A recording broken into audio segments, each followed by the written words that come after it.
El artículo 7, cuando nosotros decimos creo que desde allí ha de venir a juzgar a vivos y muertos, ¿qué es lo que estamos diciendo? Acuérdense que cuando el catecismo nos pone a meditar a través de estos numerales cada artículo del credo, es para que cuando nosotros lo digamos, entendamos desde nuestro corazón lo que estamos diciendo, ¿no? Ese creo. Y no solo lo entendamos desde el corazón, sino que lo vivamos. Siempre es importante hacerse esa pregunta, ¿no? ¿Cómo llevo a la vida esto? Porque toda verdad conocida que no es vivida es asesinada, se le da muerte a la verdad. Es un aborto divino. Entonces es tan importante entender eso. Desde allá de venir a juzgar a vivos y muertos, ¿qué estoy diciendo? Estoy reconociendo a Cristo como Señor. Señor y Rey de todo, de la historia, del universo, de los vivos y de los muertos. Señor y Rey de todo, dominador de todo. Si yo reconozco que Cristo es el dominador de todo, yo no le debo temer a nada. Si ya Él venció, a nada. Y a eso se refiere el Evangelio cuando dice, el que cree en mí no morirá, el que cree en mí tendrá vida eterna. Ese creer encierra la certeza de su poder, la certeza de su reinado, de que es rey, es que ya Cristo es rey. Que yo no lo reconozca es otra cosa, pero ya Él es rey y es dominador y es Señor del cosmos, de la historia. En Él la historia de la humanidad e incluso toda la creación encuentran su recapitulación, su cumplimiento trascendente. Todo está recapitulado en Cristo. En Cristo ya se dio todo en modo divino, toda la historia de la humanidad.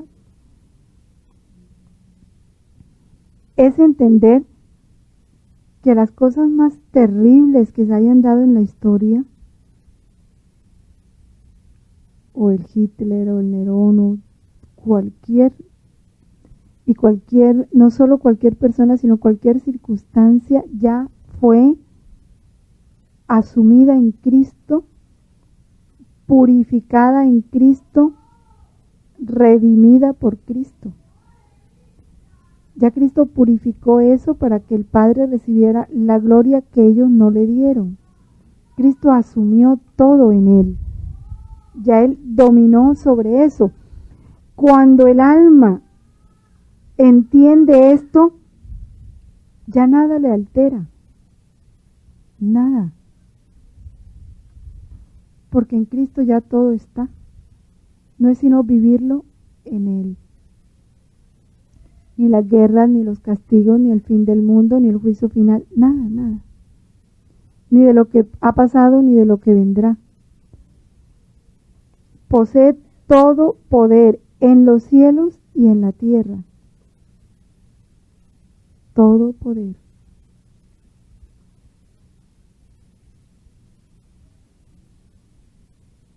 ¿Que va a venir un ciclón? Bueno, ya eso está vivido en Cristo.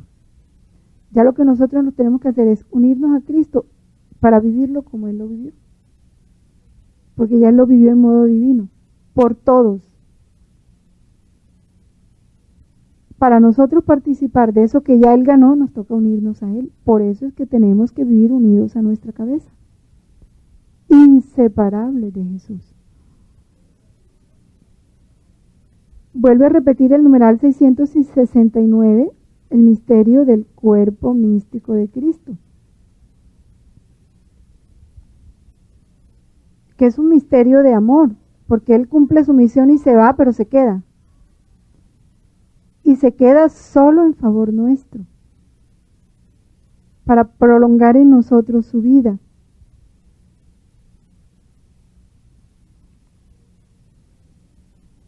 se queda, es Señor de vivos y muertos. Se queda ejerciendo su autoridad y su señorío y su reinado en todos. Por eso las puertas del infierno no prevalecerán contra la iglesia, jamás. Así los hijos de las tinieblas sean más astutos que los hijos de la luz.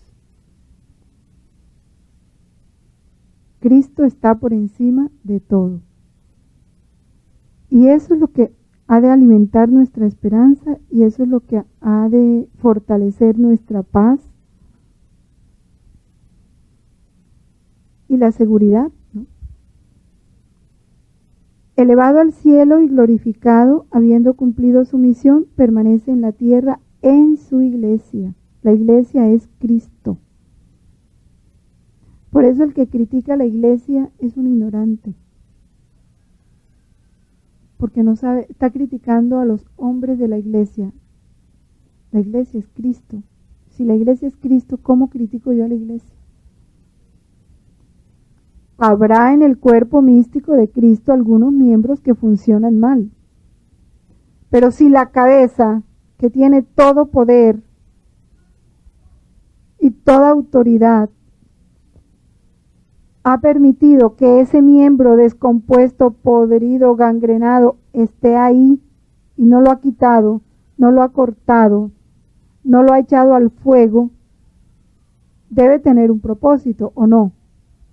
Si no lo ha hecho, no es porque no pueda, es porque en su sabiduría todavía no es el momento. ¿Quién es uno para desearlo, para pedirlo, para decir por qué? ¿No?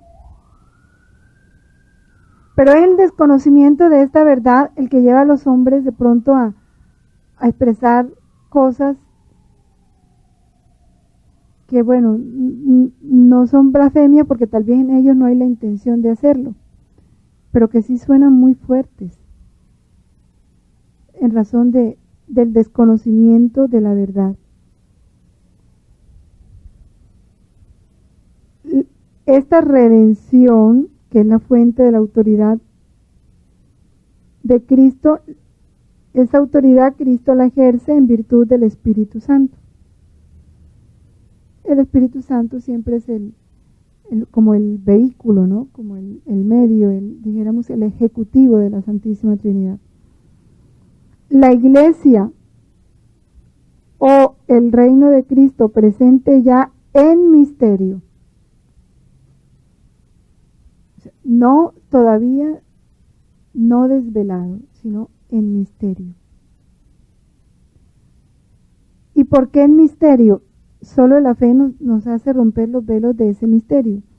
Es que Cristo reina, así no lo quiera, porque el dolor es una expresión del reinado de Cristo, la cruz.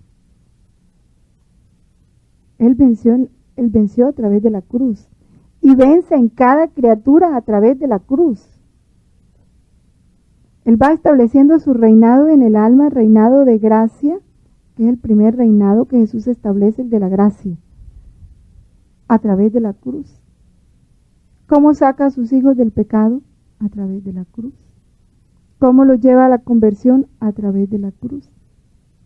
¿Cómo establece el reinado de la verdad? Ya Él nos lo dijo. Preparo con nuevas cruces el conocimiento a través de la cruz. ¿Cómo establece su reinado de santidad en cada alma? A través de la cruz. Entonces y Él está reinando. El problema es que no le reconocemos su reinado.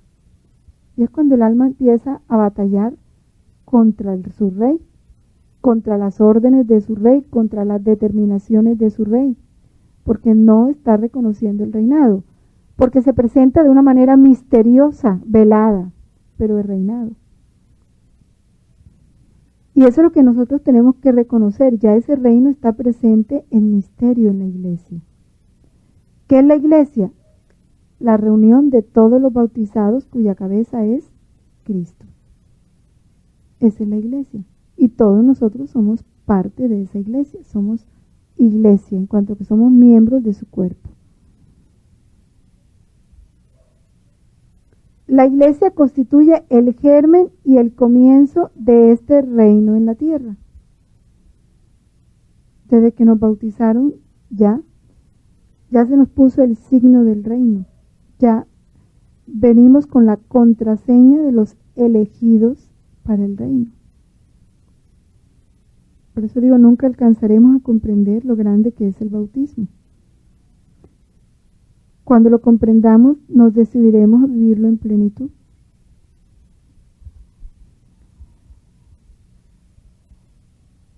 El numeral 1088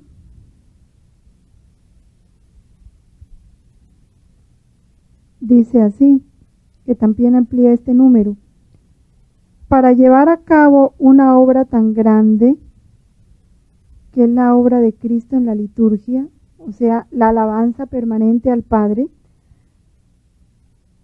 la dispensación o comunicación de su obra de salvación, Cristo está siempre presente en su iglesia, principalmente en los actos litúrgicos. Está presente en el sacrificio de la misa, no solo en la persona del ministro, ofreciéndose ahora por ministerio de los sacerdotes, el mismo que entonces se ofreció en la cruz, sino también sobre las especies, bajo las especies eucarísticas. Está presente en los sacramentos, de modo que cuando alguien bautiza, es Cristo quien bautiza. Está presente en su palabra, pues es Él mismo el que habla cuando se lee en la iglesia la Sagrada Escritura. Qué claro y qué fuerte. Es Él mismo el que habla cuando se lee en la iglesia la Sagrada Escritura. Está presente finalmente cuando la iglesia suplica y canta salmos, el mismo que prometió: donde da dos o tres congregados en mi nombre, allí estoy yo en medio de ellos. Y en el 1042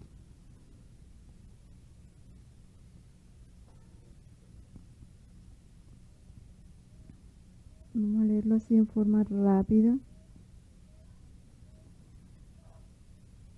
Habla de el reino de Dios, no al final de los tiempos.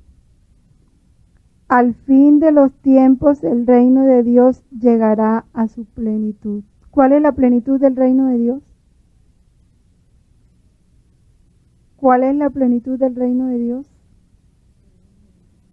Que Jesús sea todo en todos. Ahí está la plenitud del reino de Dios.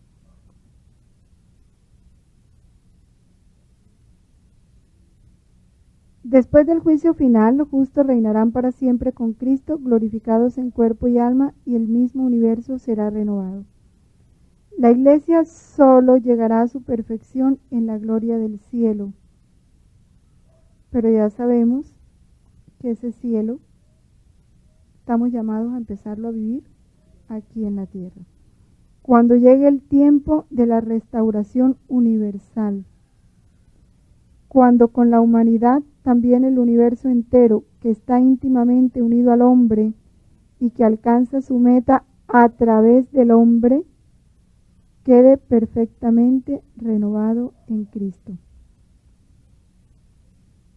En el numeral siguiente dice: esta será la realización definitiva del designio de Dios de hacer que todo tenga a Cristo por cabeza, lo que está en los cielos y lo que está en la tierra. ¿Cuánto no nos hablan los volúmenes de esa unidad del hombre con el universo? Y de cómo el universo anhela que la criatura recupere esa voluntad divina, que es la que va a establecer la armonía entre la criatura y el universo. Entonces, es el reino de Dios y el que estamos llamados a vivir a través de este reino de la voluntad divina, que es lo mismo.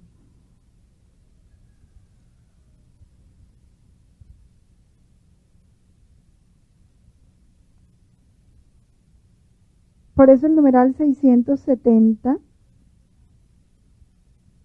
dice: desde la ascensión el designio de Dios ha entrado en su consumación. Estamos ya en la última hora, imagínense, y eso lo dice primera de Juan 2:18 y primera de Pedro. Qué larga esa última hora que nos abarcó a nosotros, gracias a Dios. El final de la historia ha llegado ya a nosotros y la renovación del mundo está ya decidida de manera irrevocable, dicen los volúmenes, es decreto divino y nadie lo podrá impedir. E incluso de alguna manera real está ya por anticipado en este mundo. La Iglesia, en efecto, ya en la tierra, se caracteriza por una verdadera santidad, aunque todavía imperfecta. El proceso de la santidad, ¿no? Fíjense que habla de una santidad imperfecta. Dios ha venido perfeccionando esa santidad hasta llevarla a una santidad divina, que es la plenitud de la santidad. Entonces, si vemos el proceso de la santidad en la Iglesia, en la historia de los santos, vemos cómo esa santidad se ha ido perfeccionando y en la medida en que se ha ido perfeccionando, se ha ido simplificando. Los últimos santos, como una Santa Teresita del Niño Jesús, Santa Teresa de los Andes, son santos demasiado sencillos y simples. Los primeros fueron más complicados, de penitencias más extraordinarias, más fuertes. Porque en la medida en que el hombre se va acercando más a Dios, se va simplificando. El reino de Cristo manifiesta ya su presencia por los signos milagrosos que acompañan su anuncio por la Iglesia. ¿Y cuál es el mayor milagro? El que Dios encierre su voluntad divina en el acto de la criatura. Podrá darse mayor milagro.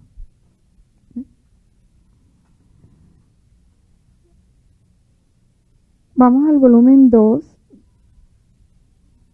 el capítulo 1. Es algo que hemos leído mucho, pero que es una meta y que hay que estarla recordando siempre. Primero, en la página 20. Mira todo lo que haces por el cielo. Por eso mira la pureza con que debes obrar. ¿Cuál es la pureza nuestra? ¿En qué consiste la pureza? Aquí la describe él. Pensando que todos tus pasos, palabras y obras llegan a mi presencia. Lo decía él de otra manera hablando de las cordones que nos unen a su corazón. Todas, piensa, siempre piensa, para que actúes con pureza, piensa que todos tus pasos, palabras y obras llegan a mi presencia. Y si son puros, es decir, hechos por mí, ahí está la pureza. Obrar solo para la gloria de Dios. Que no haya en mí ninguna otra intención. Y esto tenemos que estarlo rectificando permanentemente. Ni para que hablen bien de mí, ni para que no piensen, ni para que no digan, ni para que no se enojen, ni que porque después entonces qué va a decir, ni por el trabajo, ni por el dinero, ni por el esposo. Solo por Dios. Ahí está la pureza. Si son puros, es decir, hechos por mí, me deleito sumamente con ellos y los siento a mi alrededor, como otros tantos mensajeros que me recuerda continuamente, me hacen recordar continuamente de ti. En cambio, si se hacen para fines bajos, terrenos, me dan fastidio. Vomitada de Dios, porque eso es la tibieza. Y mientras se expresaba así, parecía que le tomaba las manos y levantándolas al cielo le decía: la mirada siempre en alto. Eres del cielo, trabaja para el cielo. contemplar el misterio de la ascensión de Cristo es saber que somos del cielo. Si habéis resucitado con Cristo, buscad las cosas de arriba, dice San Pablo, no las de la tierra. Y aquí él no lo dice. Eres del cielo, trabaja para el cielo. ¿Por qué somos del cielo? Si fuimos incorporados a Cristo y Cristo está en el seno de la Santísima Trinidad, ¿dónde estamos nosotros? Si estamos unidos por Él con un cordón, aquí dice que estamos íntimamente ligados a Él. ¿Sí?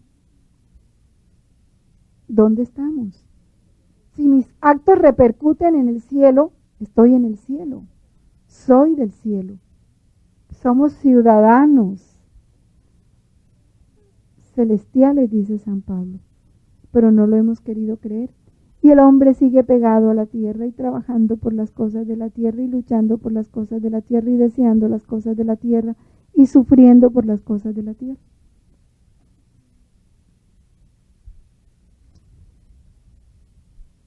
Se me viene a la memoria el recuerdo de una señora, cuando un alma vive esto, ¿no? Quedó ciega. Y toda su familia triste y ella no. Sus hijas estaban muy jóvenes, no. Qué alegría que siquiera ya el Señor me quitó una oportunidad más de pecar, de ver las cosas que no valen, para que se desarrollen los ojos del alma y poderlo ver solo a Él. Pero es cuando el alma está centrada en Dios. No sintió la privación de la visión de las cosas materiales, porque encontró una respuesta a su único anhelo de solo ver a Dios. Esperando que todo le sea sometido, en el 671. Estos que siguen son bien interesantes, porque la gente sí que le gusta hablar de esto y verlo como lo presenta el catecismo es muy bueno. Este reino de Cristo que ya está presente en su iglesia no es que ha de venir. Cuando nosotros decimos, por eso dice, continúa divina voluntad viviendo en nosotros. Ya no decimos, ven divina voluntad, ven a reinar en nosotros. Porque cuando decimos, ven divina voluntad, ven a reinar en nosotros, es para que recordemos que debemos darle el espacio en nuestras vidas para que ella reine. Ese ven es como abrirle las puertas de los ojos para que ya no sean mis ojos, sino los de Él. Pero ya ella está reinando. Solo que yo tengo que personalizar ese reinado. Y en la medida en que lo voy entendiendo, pues ya no digo ven, sino reina. Es como cuando entendemos que ya Él tuvo piedad de nosotros. Entonces ya, ¿qué piedad le voy a pedir si la tuvo toda? Infinita. Lo único que le pido es que los otros se abran a su piedad, se acojan a su misericordia. Y digo, sí, ten piedad. Pero un ten piedad dicho por aquellos que no reconocen su piedad, para que se abran a su piedad. Sin embargo, no está todavía acabado, no está en su plenitud. Con gran poder y gloria, con el advenimiento del Rey a la tierra. Este reino aún es objeto de los ataques del poder del mal. Y a pesar de que estos poderes son vencidos y Jesús está por encima de ellos,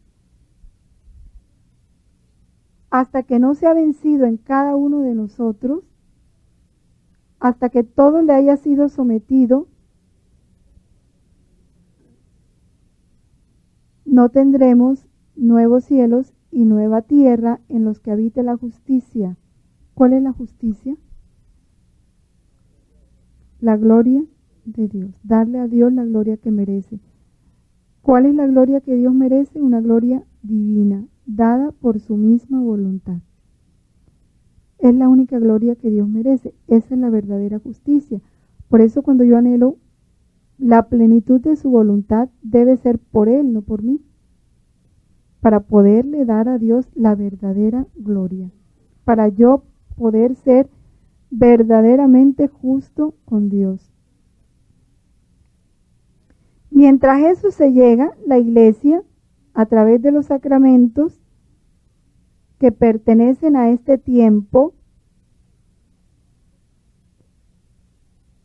los sacramentos, las instituciones, la Iglesia los va llevando, los va ejerciendo, porque ella misma vive entre las criaturas que gimen en dolores de parto hasta ahora y que esperan la manifestación de los hijos de Dios. ¿Cuándo se manifiestan los hijos de Dios? Cuando esté Cristo en todos. Por esta razón los cristianos piden, sobre todo en la Eucaristía, que se apresure el retorno de Cristo cuando suplican: ven Señor Jesús. Conclusión, ¿cuál ha de ser la única petición de que realmente conoce la verdad? Ven a reinar, ¿sí o no? No queda otra petición.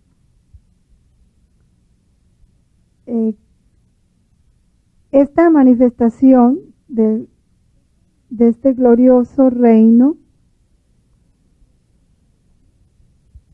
Cristo ya en la ascensión dijo que todavía no era la hora. Ya sabemos los volúmenes de Luisa cómo explican que no era el momento. Y la Iglesia le tuvo que pasar mucho tiempo para que Dios empezara a hablarle de las verdades de su reino, porque el fruto de la redención aún no había sido ni conocido ni comido por muchos. Y todavía, ¿cuánto falta? Por eso vemos cómo, a pesar de que quisiéramos nosotros que se conociera, que se apreciara, que se valorara, no, porque no hay la disposición en los corazones, porque ni siquiera la redención es conocida, apreciada y aprovechada como se debe.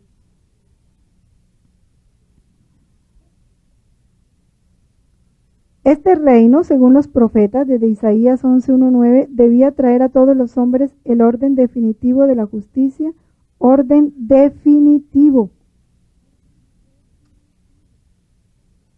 que fue el que Dios estableció en el paraíso. El orden definitivo pleno lo estableció Dios en el paraíso. Y ese orden definitivo no se recuperará hasta que no esté en plenitud el reino de Dios. Orden definitivo de la justicia, del amor y de la paz. Por eso, este reino de la voluntad de Dios es el que nos llevará al orden, al lugar y al puesto establecido por Dios desde el comienzo. Vamos a leer Isaías 11:1-9.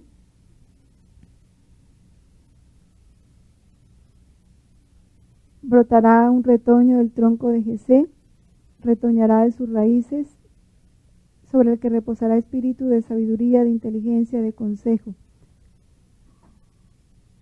Habitará el lobo con el cordero, el leopardo se acostará con el cabrito, comerán juntos el becerro y el león, y un niño pequeño los pastoreará. Nadie le hará daño a nada. Eso es lo que está diciendo, la armonía entre el hombre y la naturaleza. La vaca pasará con la osa, las crías de ambas se echarán juntas, el león como el buey comerá paja. El niño de teta jugará junto a la ura del áspid, y el recién destetado meterá la mano en la caverna del basilisco. No habrá ya más daño ni destrucción. Nada será dañino, ni los ratones, ni las cucarachas, ni las culebras, ni el león, ni el oso. No habrá ya más daño ni destrucción en todo mi monte santo, porque estará llena la tierra del conocimiento de Yahvé. Qué hermoso es ese pasaje de Isaías.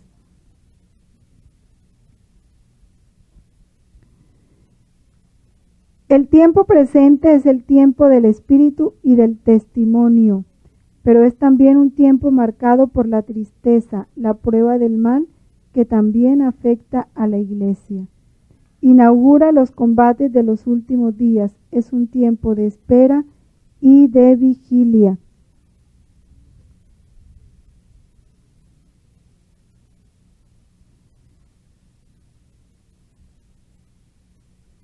vamos a este tiempo en que todo le sea sometido. Vamos a leer el volumen 10 del 9 de noviembre de 1910.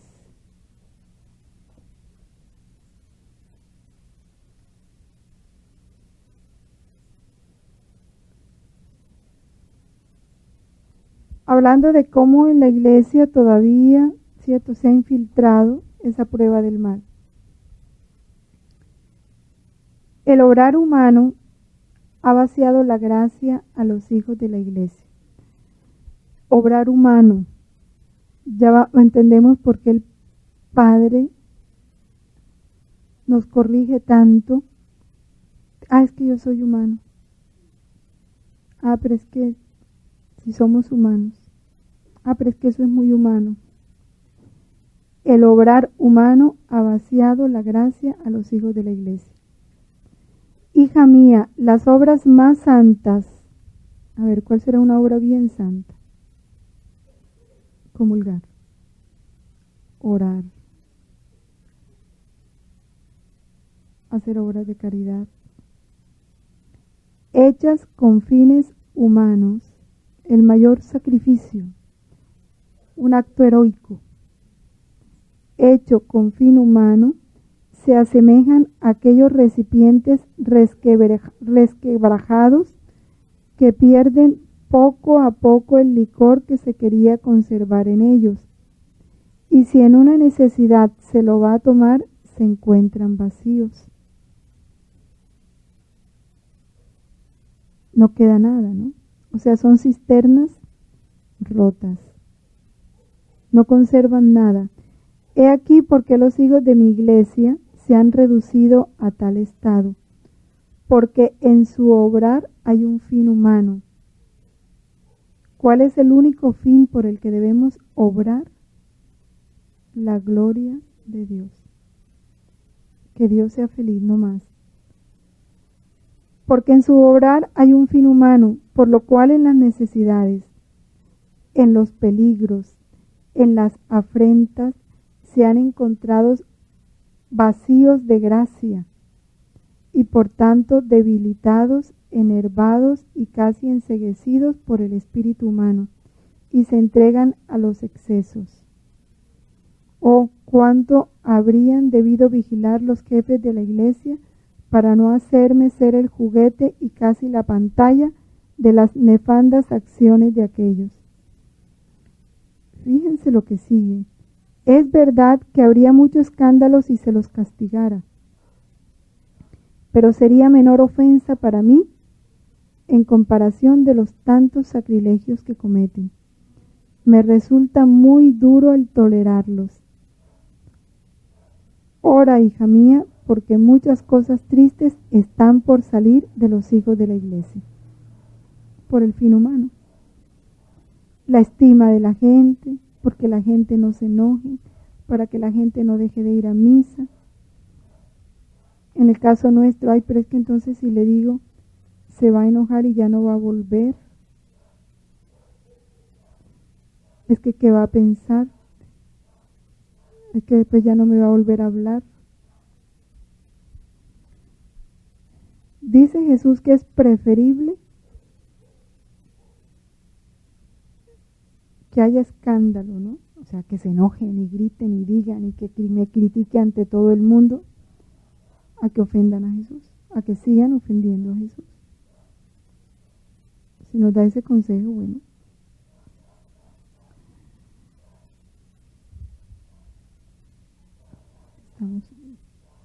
Y en el volumen 3, en el capítulo 100, estamos ampliando el numeral 671. Capítulo 100.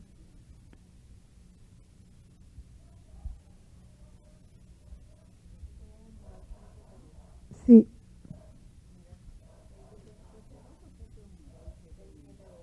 Estamos en el 671, 672. Estamos ampliando esos dos.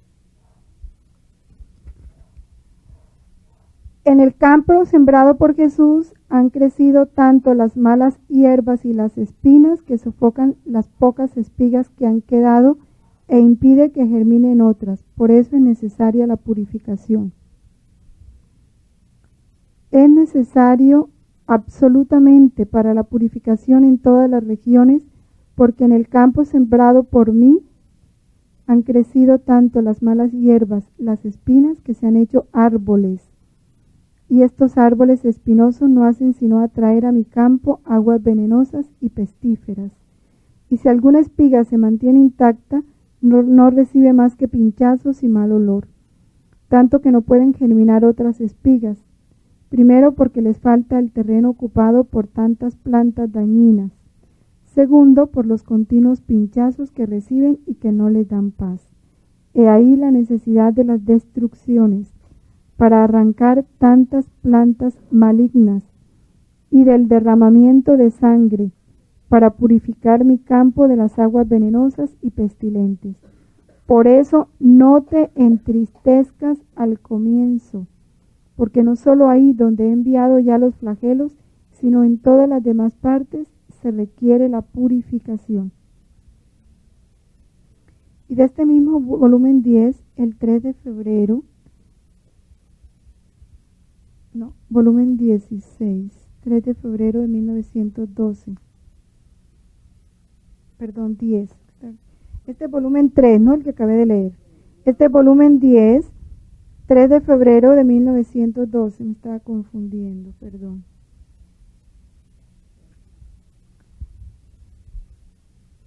Nos da unos requisitos para que las almas sean para Jesús espejos y fuentes de agua. Seamos puros, no seamos pestilentes. En el mundo me son necesarios espejos donde ir a remirarme. Una fuente puede servir como espejo a las personas para mirarse en ella cuando es pura, pero no ayuda que la fuente sea pura si las aguas son turbias. Es inútil que la fuente se jacte de la preciosidad de las piedras de que está formada. Ni el sol puede hacer caer sus rayos para hacer de plata aquellas aguas y comunicarles su variedad de colores, ni las personas podrán mirarse en ella. Hija mía, las vírgenes son símbolo de la pureza de la fuente. Las aguas cristalinas y puras son la rectitud en el obrar. Y ya sabemos cuál es la rectitud en el obrar. El sol que hace caer sus rayos soy yo. La variedad de colores es el amor. Así pues, si no encuentro en un alma pureza, rectitud en el obrar y amor, ella no puede ser mi espejo. Estos son mis espejos en los que hago reverberar mi gloria. En todos los otros, a pesar de ser vírgenes, no solo no puedo mirarme, sino aunque queriéndolo no me reconozco en ellos, y la señal de todo esto es la paz. Porque aquí reconocerás qué poquísimos espejos tengo en el mundo, porque son tan pocas las almas pacíficas. ¿Y de dónde nace la paz? El yo no turbarme por nada, de creer en Jesús, que Él triunfó, es el dominador del mundo y ha de venir a juzgar sobre vivos y muertos. Rey del mundo, Señor de la historia. Ahí brota mi paz. Y en la certeza de su amor.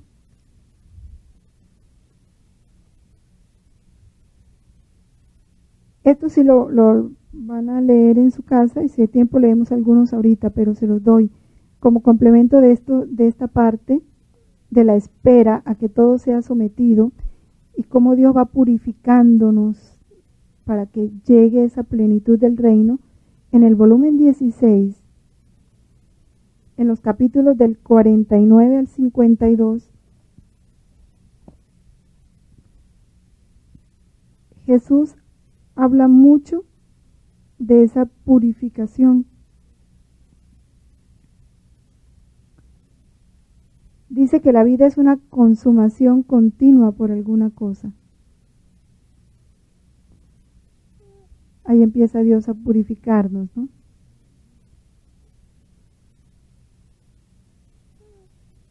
Nos da todas esas señales. 16 del 40. 16, del 49 al 52. Gracias, Betty. Ahí también la consumación también es purificación. Fue coincidencia. Él siempre me ayuda en mis errores. 49 al 52. Habla de los castigos de la purificación. Sí, el volumen 16. El que estaba leyendo era el 6, la consumación. Advertencia de castigos. Aún el sueño en la divina voluntad es dique a la divina justicia. Ese sueño de que se realiza. Habla todo sobre eso, sobre esa purificación. Los castigos servirán para purificar la tierra y hacer reinar en ella a la divina voluntad. Servirán. Luego tienen que venir y con paz tenemos que recibirlos y esperarlos. El glorioso advenimiento de Cristo, esperanza de Israel, y la última prueba de la Iglesia.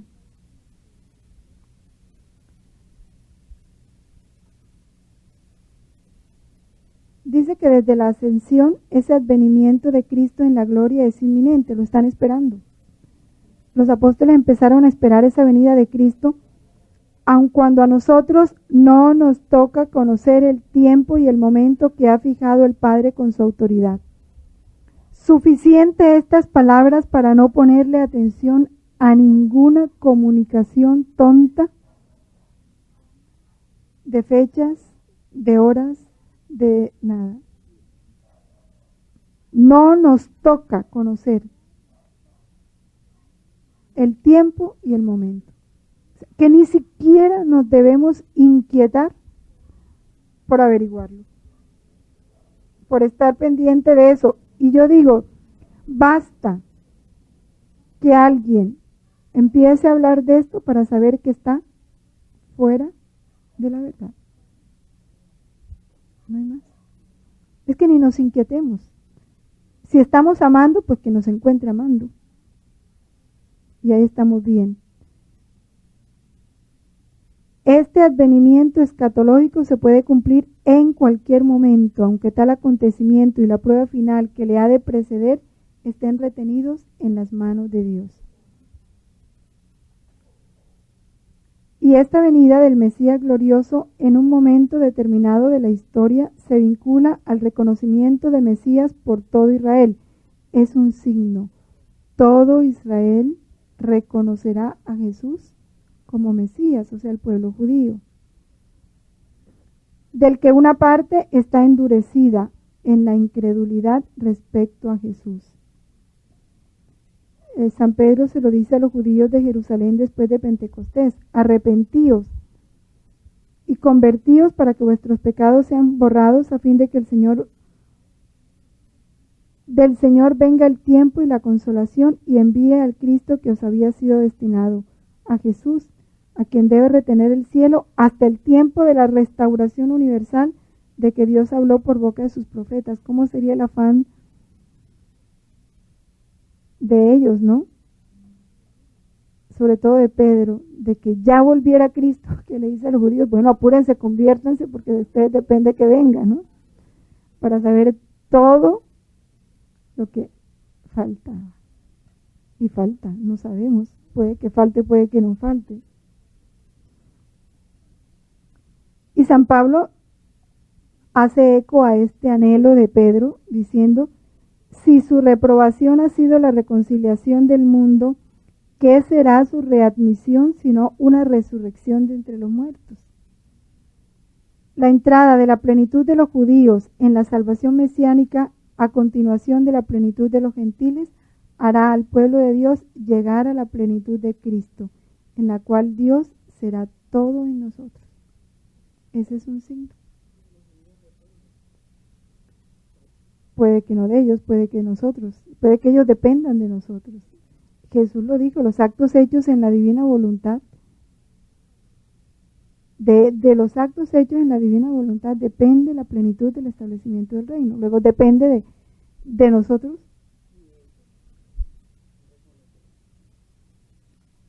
Depende más de los que ya conocemos.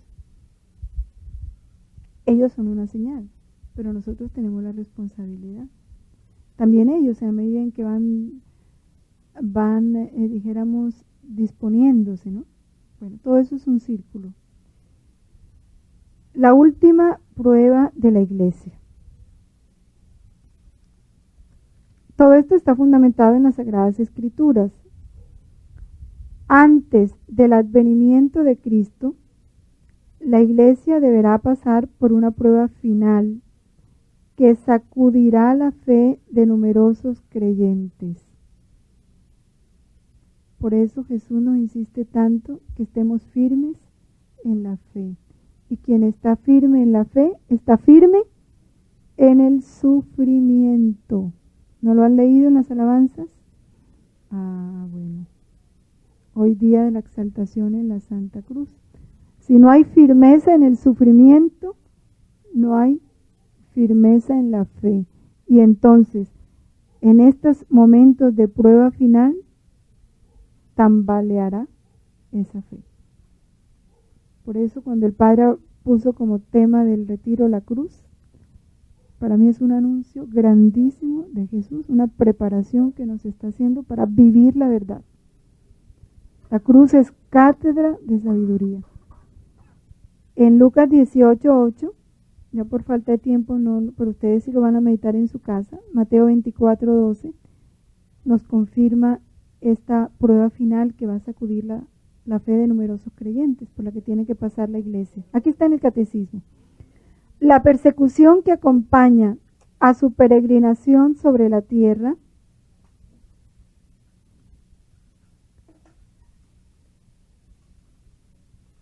miren que es que estas palabras hay que leerlas bien despacio. La persecución que acompaña a su peregrinación sobre la tierra desvelará el misterio de iniquidad. Tiene que darse esa persecución para que se desvele ese misterio. Bajo la forma de una impostura religiosa que proporcionará a los hombres una solución aparente a sus problemas mediante el precio de la apostasía de la verdad. El cambio, el trueque, ¿no? Te soluciono tus problemas, tu renuncia. Pero no nos lo van a decir así tan claro. Ya se está dando, ¿o no?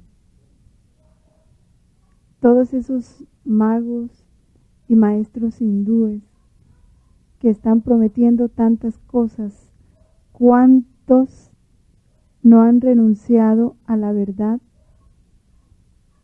por seguirlos? Y ellos no se han presentado como unos impostores, no.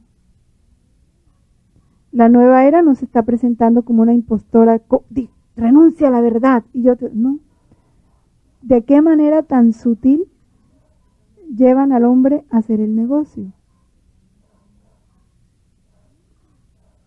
En un tiempo en que Jesús nos está diciendo, tú eres ciudadano del cielo, desapégate de todo lo de la tierra, y nos está llevando a vivir la condición que él vivió en el pesebre, desposeído de todo, el hombre tiende a aferrarse a lo material, ¿sí? Y entonces cuando encuentra algo que le ofrece un apoyo material, allí se va. Cuando Dios lo que está diciendo es que tu único apoyo sea yo. Conténtate con lo que te hago vivir, conténtate con lo que te doy, conténtate con mi providencia. En paz, yo cuido de ti. Ahí empieza a vivirse la verdad. Entonces Dios en cada circunstancia de nuestra vida nos da oportunidad de vivir la verdad. Pero viene la persecución interior. ¿Cuál es la persecución interior? La angustia, la preocupación, y entonces a buscar los apoyos que en el fondo me hacen que me aparte de esa verdad, de su providencia. Porque ya digo eso, ¿por qué le gustan las almas pacíficas? Para que un alma sea pacífica tiene que ser abandonada. Si el alma no vive el abandono, no puede ser un alma pacífica. Porque el abandono tiene como fruto la paz. Si el alma no está abandonada, apuntalada en el amor y la confianza en Dios, no será un alma pacífica, vivirá interiormente desesperada, angustiada, preocupada, desesperada, así en desasosiego. Ahí le está dando muerte a la verdad, ¿o no? No necesita una persecución externa, porque él habla aquí de esa persecución que acompaña a la peregrinación de la iglesia sobre la tierra, pero no dice qué tipo de persecución. Y la persecución interior es la más común que se nos da a todos. La exterior es la extraordinaria, pero la más común y la ordinaria y la que nos acompaña permanentemente es la persecución interior. De la desconfianza, de la inseguridad. Entonces, retomemos todas estas verdades. La impostura religiosa suprema es la del anticristo, la suprema, pero esa se nos empieza por lo interior. Es decir, la de un pseudomesianismo en que el hombre se glorifica a sí mismo, colocándose en el lugar de Dios y de su Mesías venido en la carne. Ya eso se está dando, por lo menos interiormente, en tantos. Y esta impostura del anticristo aparece esbozada ya en el mundo, vean, cada vez que se pretende llevar a cabo la esperanza mesiánica en la historia. O sea, encontrar la salvación, la redención de los males nuestros, ¿en dónde? En lo material, en lo que pasa, en la historia, en los hombres. Lo cual no puede alcanzarse sino más allá del tiempo histórico a través del juicio escatológico, incluso en su forma mitigada. ¿Quién busca hoy la paz en Dios? Piensan que la paz va a venir de los presidentes, de la ONU, de la OEA, del diálogo de los guerrilleros. Están buscando un mesianismo falso. Si ya en Cristo está todos los bienes, sobre todo bajo la forma política de un mesianismo secularizado, intrínsecamente perverso. Eso lo dice Pío XI, lo dijo en la Divini Redentoris, que condena el falso misticismo de esta falsificación de la redención de los humildes. Y eso es un peligro ahorita con las pastorales sociales. Parece mentira, pero pueden estar haciendo un daño enorme, centrando al hombre en sí mismo. Y toda la actividad en lo material, en lo que pasa. Y lo otro pues queda a un lado. La iglesia solo entrará en la gloria del reino a través de esta última Pascua, en la que seguirá a su Señor en su muerte y en su resurrección. Cada hijo de la divina voluntad, esto lo podemos traducir así, solo entrará en la gloria del reino a través de esta última Pascua, en la que seguirá a su Señor en su muerte y en su resurrección. Es así. Esto es para cada uno. Tenemos que vivir todos los misterios de Jesús, y los que acabamos de contemplar en la Semana Santa, esos tenemos que vivirlos, punto por punto. El reino no se realizará, por tanto, mediante un triunfo histórico de la Iglesia, en forma de un proceso creciente, buscando en la Iglesia triunfalismos materiales, templos bonitos, una superorganización, una superestructura humana, muchos equipos, muchos grupos, mucha cosa humana, sino miren, en forma de un proceso creciente, no, sino por una victoria de Dios sobre el último desencadenamiento del mal. Por eso el único trabajo que debe hacerse en la iglesia es la lucha contra el pecado. Ahí tiene que estar la batalla de la iglesia, porque es la única victoria de Dios, que hará descender desde el cielo a su esposa. El triunfo de Dios sobre la rebelión del mal tomará la forma de juicio final, después de la última sacudida cósmica de este mundo que pasa. La purificación.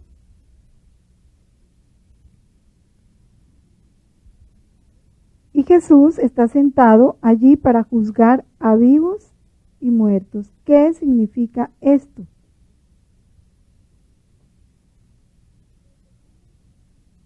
Desde Juan Bautista hasta la última predicación, Dios habló de ese juicio del último día, en donde se pondrán a la luz la conducta de cada uno y el secreto de los corazones. Entonces será condenada la incredulidad culpable que ha tenido en nada la gracia ofrecida por Dios. La actitud con respecto al prójimo revelará la acogida o el rechazo de la gracia y del amor divino. Jesús dirá en el último día: cuanto hicisteis a uno de estos hermanos míos más pequeños, a mí me lo hicisteis. Es el juicio del amor. Y es, como dice el Padre, no es pensar si hemos muerto o hemos pasado a la otra vida en gracia, después de una vida de amor. Ese juicio final será un gozo para todos. Es decir, cada uno querrá ser el primero de que salgan sus pecados a la vista y todos los secretos de su corazón, para que todo el mundo contemple ante la miseria y la porquería de cada uno la infinita misericordia y el amor de Dios, que supo hacer de esa basura este santo, pero para la gloria de Dios. Por el contrario, ¿cuál será el tormento de los condenados? El ver el puesto que Dios le tenía, las gracias que se le fueron dadas, y cómo despreció lo más grande por apegarse a lo más vil. Una persona, una cosa material, una fama, un honor, un placer. Ese será el tormento de los condenados. Por el contrario, otro será el gozo de los que se han salvado. Por eso dice: será condenada la incredulidad culpable que ha tenido en nada la gracia ofrecida por Dios. Cristo es Señor de la vida eterna. El pleno derecho de juzgar definitivamente las obras y los corazones de los hombres pertenece a Cristo como Redentor del mundo, y adquirió este derecho por su cruz. El Padre ha entregado todo juicio al Hijo. Pero lo más hermoso es que el Hijo dice que Él no ha venido a juzgar, sino a salvar, y para dar la vida a todo el que crea en Él. Le da su misma vida. Por eso, el rechazo de la gracia que cada uno hizo en esta vida, por la que cada uno se juzga ya a sí mismo, porque se le van a presentar todas las oportunidades de su vida y él va viendo todo lo que rechazó. Entonces, ese dolor del desprecio que hizo a la bondad y al amor de Dios, ese va a ser su propio juicio. Y él mismo sabrá qué merece. Ya Dios nos lo ha mostrado así, nos lo ha dejado ver a través de una ventanita, a través de esas experiencias que él mismo nos ha permitido conocer de la vida eterna. Cuánta es la misericordia de Dios, que nos ha enviado luz para entender más esto, haciendo que sus hijos regresen de la eternidad para bien nuestro. Por eso decía Gloria Paul en su cassette: los que oigan este cassette han recibido una gracia mayor y por eso serán juzgados con más severidad, porque ya se nos hizo entender esto. Es por el rechazo de la gracia en esta vida por lo que cada uno se juzga ya a sí mismo, es retribuido según sus obras y puede incluso condenarse eternamente al rechazar el espíritu de amor. Vamos a leer algunos capítulos de esta última prueba de la iglesia en el volumen 2, en el capítulo 7.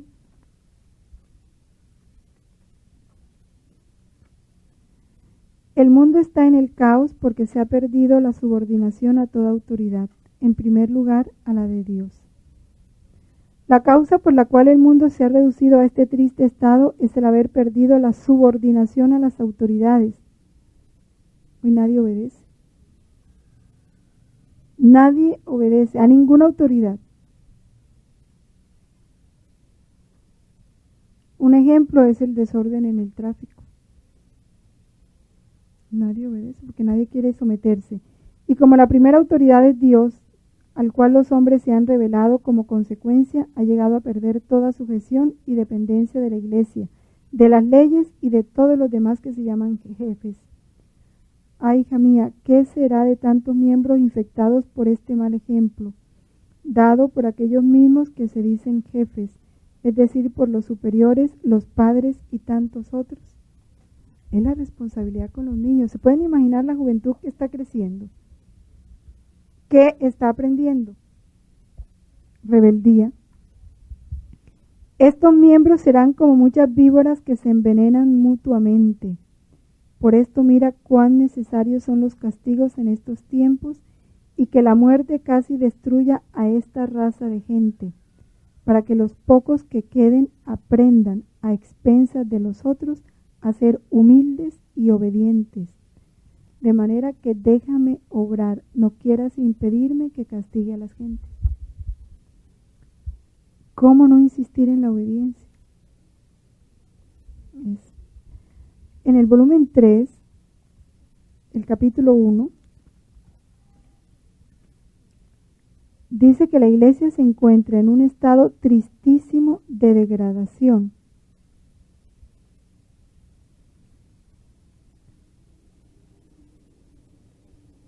Dice,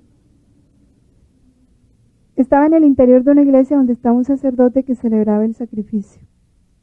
Y mientras lo hacía lloraba amargamente y decía, la columna de mi iglesia no tiene en qué apoyarse. Mientras decía esto vi una columna, cuyo ápice tocaba el cielo, y a los pies de esta columna se hallaban sacerdotes, obispos, cardenales y todas las demás dignidades que sostenían dicha columna. Pero con sorpresa me puse a mirar y observé que de estas personas, algunos eran muy débiles, otros medio corrompidos, otros enfermos, otros llenos de fango. Era muy escaso el número de los que estaban en condición de sostenerla. De modo que esta pobre columna, siendo tantas las sacudidas que recibía en la parte de abajo, tambaleaba sin poder estar firme. Sobre dicha columna estaba el Santo Padre, el cual con cadenas de oro y con los rayos de luz que difundía de toda su persona, hacía cuanto más podía por sostenerla, por encadenar e iluminar a las personas que permanecían abajo, aunque una que otra se escapaba para tener más facilidad de corromperse y enlodarse. Y no solo eso, sino por unir e iluminar a todo el mundo. Mientras miraba esto el sacerdote que celebraba, entonces dice Jesús, hija mía, ¿ves en qué estado lastimoso se encuentra la iglesia? Las mismas personas que debían sostenerla faltan a sus compromisos y con sus obras la debilitan, la golpean y llegan a degradarla. El único remedio es hacer derramar tanta sangre que se forme un baño para poder lavar aquel purulento fango y sanar sus llagas profundas, de modo que una vez sanadas, fortificadas, embellecidas con aquella sangre, puedan ser instrumentos idóneos para mantenerla estable y firme. Es lo que estamos viviendo ahora. En el volumen 16, en el capítulo 31,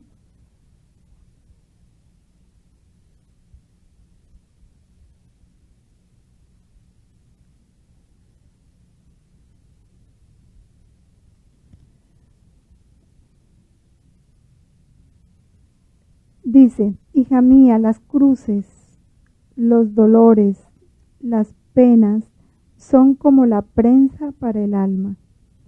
Así como la prensa sirve a la uva para romper y pelar la uva, de manera que el vino queda por una parte y el bagazo por la otra, así las cruces, las penas como prensa quitan al alma el bagazo de la soberbia, del amor propio, de las pasiones y de todo lo que es humano, y dejan el vino puro de las virtudes, y mis verdades encuentran el camino para comunicarse y extenderse en el alma como sobre una tela blanquísima con caracteres imborrables. ¿Cómo puedes tú entonces temer si cada vez que te manifiesto mis verdades sobre mi voluntad, estas verdades han sido precedidas siempre por cruces, dolores y penas, y por cuantas más veces, tanto más intensas y fuertes las penas? No era otra cosa que la presión de la prensa que yo hacía en ti para quitarte el bagazo de todo lo humano. Era más interés mío que tuyo, que mis verdades no quedaran mezcladas con el bagazo de las pasiones humanas.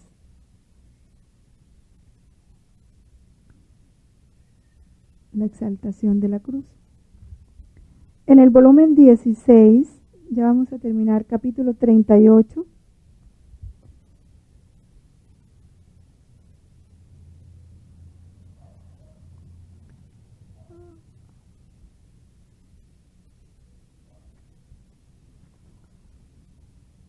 Dice, con la doctrina purísima de la divina voluntad se renovará la iglesia y la faz de la tierra.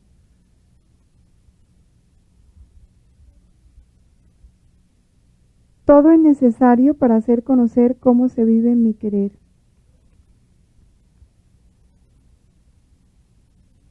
Habla de cuán necesario es el total abandono en mí para vivir de mi voluntad.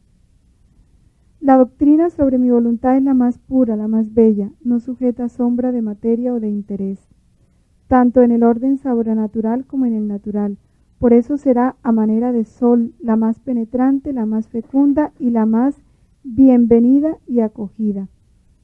Y como es luz, por sí misma se hará comprender y se abrirá camino. No estará sujeta a dudas o a sospechas de error. Y si alguna palabra no se entenderá, será la demasiada luz, que eclipsando la inteligencia humana, ésta no podrá comprender toda la plenitud de la verdad. Pero no encontrarán una palabra que no sea verdad, a lo más no podrán del todo comprenderla.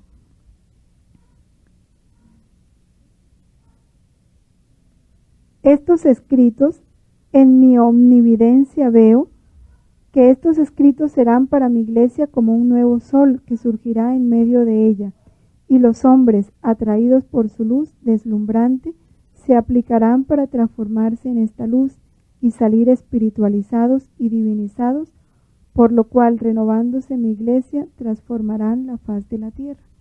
Por eso dice en el volumen 20 en español, que no es el 20, sino el 37, ¿no? Según el orden que el Padre le puso, dice que para él dar esta renovación,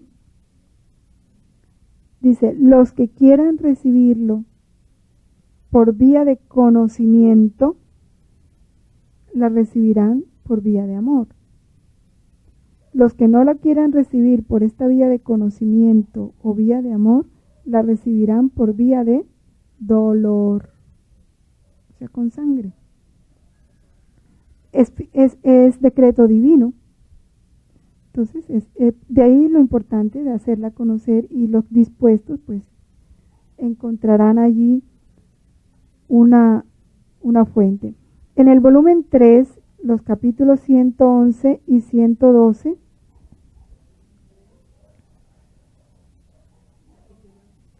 y 112, qué pena, olvidé las fechas en los volúmenes pasados para los que leen en italiano.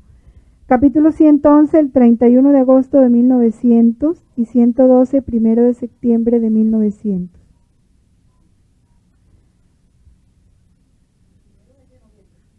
Septiembre de 1900. Nos enseña a prepararnos para este juicio. ¿Cómo? Viviendo la propia vida interior. Dice que las almas que viven la propia vida interior no pueden tener turbación. Hija mía, En el interior de las almas no puede haber turbación, y si ésta se infiltra es porque salen fuera de sí mismas. No lo estamos mirando a Él dentro de nosotros. Por eso Él dice, ten tu mirada fija en tu interior, donde estoy yo. Si esto sucede, es como hacerse verdugo de sí mismo, porque al salir fuera se apega a muchas cosas que no interesan y que no son Dios, y a veces ni siquiera cosas que atañen al verdadero bien del alma. De ahí que retornando a sí misma e introduciendo cosas que le son extrañas, se vulnera a sí misma, o sea, se hace daño, se lastima, y con eso acaba por debilitarse y debilitar a la gracia. Por eso permanece siempre en ti misma y estarás siempre tranquila. ¿Por qué nos manda Él que no tengamos conversaciones prolongadas de cosas innecesarias?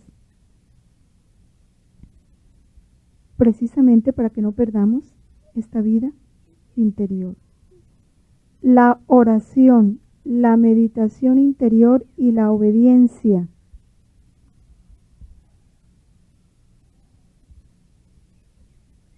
Dice Jesús, ¿quién mantiene la correspondencia entre el alma y Dios? O sea, la unión. ¿Quién mueve a Dios a una familiar conversación con el alma?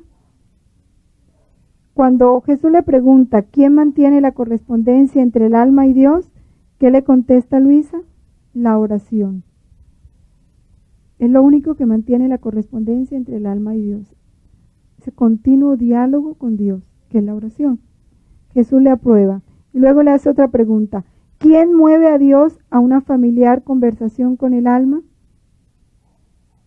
Luisa contestó, la oración vocal sirve para mantener la correspondencia y la meditación interior debe servir de alimento para mantener la conversación entre Dios y el alma. La meditación. Ahora, ¿sabrás decirme quién rompe las dulces ataduras? ¿Quién elimina los amorosos enojos que pueden suscitarse entre Dios y el alma? Hija mía, únicamente la obediencia tiene esta función. Rompe los enojos, elimina los enojos y rompe las ataduras. Porque ella sola decide de las cosas que se refieren a mí y al alma. Cuando ocurren contiendas, o también si sobreviene algún enojo con el fin de mortificar, presentándose la obediencia, interrumpe las contiendas, elimina los enojos y pone paz entre Dios y el alma. Entonces Luisa lo dice, muchas veces parece que aún la obediencia no quiere actuar y se está indiferente y la pobre alma se ve obligada a quedar en ese estado. Esto lo hace por un cierto tiempo, pues quiere también ella complacerse de asistir a aquellas amables contiendas, pero luego asume su función y pacifica todo. De modo que la obediencia es la que le da paz al alma y a Dios. ¿Cuáles son los 3 secretos? Y obediencia. Eso nos mantiene en esa esperanza, viviendo en el amor, imperturbables a lo que vaya a venir. Por eso, que se va a acabar el mundo, pues que se acabe, por lo menos el mundo enemigo de Dios que se acabe, porque el universo nunca se va a acabar, va a ser restaurado en su plenitud. Entonces es la posesión de estas verdades. Vamos entonces a terminar. En el nombre del Padre, del Hijo, del Espíritu Santo. Amén. No olviden retomar en sus casas estos capítulos, ya con las citas, con todo. Eso va ayudando mucho.